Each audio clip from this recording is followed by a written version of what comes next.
Alors, nous prenons l'exemple de la redondance dans une architecture qui est bien hiérarchisée, une topologie, une architecture d'une infrastructure IT, disons, bien hiérarchisée avec deux routeurs de tête. Nous avons là deux switches, un commutateur de distribution. OK. Et en dessous, nous avons plusieurs switches d'accès. D'accord? Switch d'accès, ça peut être dizaines, des centaines. Je parle d'une architecture hiérarchisée. Pourquoi? Parce que dans ce que nous avons ici, nous voyons clairement les trois catégories d'équipements qui sont là. Les deux routeurs constituent le cœur du réseau. Les deux switches qui sont ici constituent les switches de distribution.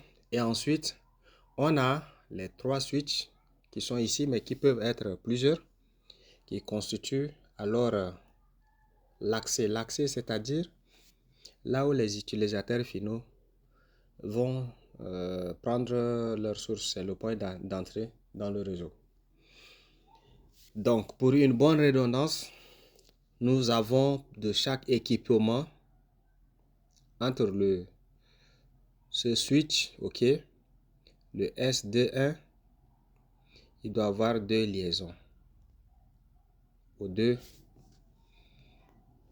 routeurs. Donc, nous avons ici le R1, ici le R2. D'accord? Et de la même manière, le SD2, c'est-à-dire switch de distribution 2, nous avons également deux liaisons, différents routeurs. Et pareil, je prends un switch d'accès, OK. Le premier ici doit avoir aussi deux liaisons qui vont de part et d'autre de ce switch vers les deux switches de distribution. Et on aura aussi pareil pour tous les autres. Donc ici, vous voyez que la redondance saute clairement à l'œil. Comment? Parce que si jamais j'ai, par exemple, le lien s'il devient indisponible, mon switch S1 va toujours communiquer avec le corps du réseau. Pourquoi? Parce que il y a ce trajet-là qui est là. Et évidemment, il doit aussi avoir un lien entre les deux routeurs. De telle sorte que si on sent que ce point, ce lien, il est défectueux, l'autre va prendre le relais. Maintenant, si jamais le lien qui est coupé ou bien cassé ou défectueux revient, alors en même temps, j'aurai aussi mes deux équipements qui vont commencer par retravailler. Et qu'est-ce qui se fera? Quel sera le cas si jamais les deux routeurs ou bien les deux liens fonctionnent? Il n'y a pas de souci. Si les deux liens fonctionnent, j'ai aussi l'accès, la disponibilité à mes services sans toutefois me poser trop de questions. Je prends le cas où ce switch d'accès, ce lien par exemple tombe en panne. Le lien vers le SD1 tombe en panne. Ça ne cause aucun problème parce que mon switch aura toujours à communiquer en passant par le S1 et il peut venir au S2. Ou il passe par là, il peut venir au R1 plutôt, au R1 sans souci. Ça, c'est au niveau de l'infrastructure réseau.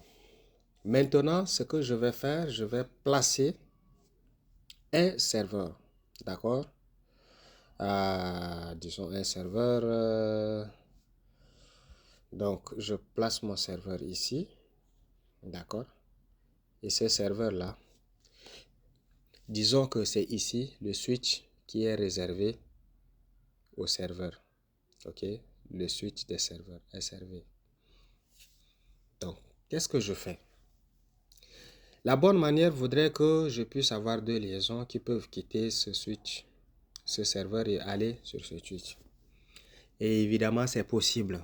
C'est là où la redondance intervient.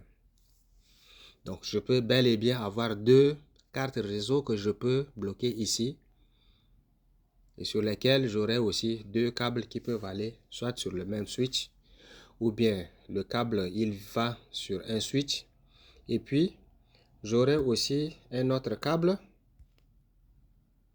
d'accord, un autre câble au lieu qu'il aille aussi sur le même switch, il y a l'option que ça puisse aller maintenant sur un autre switch. Donc tout dépend de comment est-ce que j'ai paramétré mon réseau. De cette manière-là, si jamais ce lien par exemple se coupe, j'ai toujours l'accès à tout le réseau. Par là, je peux aller ici et passer par là. Ou bien de là, je passe par ici pour aller au corps,